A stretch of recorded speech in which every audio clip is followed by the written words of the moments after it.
Doing our research, we found a recent study that Deloitte did that says that today, 77% of employees have felt burnout at their current job. Clearly, it's increased a lot. Why do you think this is? Why do you think this is happening? One of the reasons that I experience so often with my clients is that cost of living increases have significantly outpaced salary increases. Or increasingly with that sort of earlier career, younger age group, I'm seeing folks have to take on quote unquote side hustles to make ends meet. And I think that in itself is stressful, but also doesn't allow a great deal of downtime and recuperation time. I see another being the, of course, massive rise of social media. And I know that's not, this year versus last year, but so much comparison being available. So I think those factors are in there. And then, of course, the context that we've all been living in the last few years, the COVID pandemic. As part of your research or what you're seeing within your clients, do they specifically call out COVID?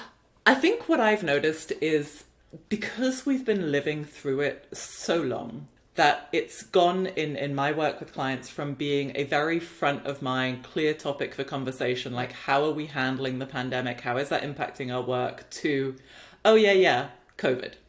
And so now, perhaps in the last year, it's just sort of become a given. It's just the context within which everything else is happening. And beyond COVID itself, because the consequences of that when it comes to work is that there are many people who are now working from home. Do you think that isolation and the lack of human interaction as it was before has any impact when it comes to burnout, more or less? I'm just curious about if that... I think it's very individual.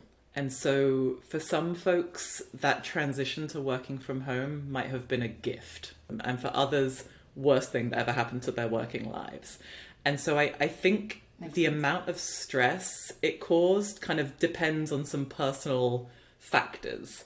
And the same could be said for a lot of different stresses, right? What is stressful for one person might not be for another. This is Surfing Corporate, an insider's guide to the corporate world.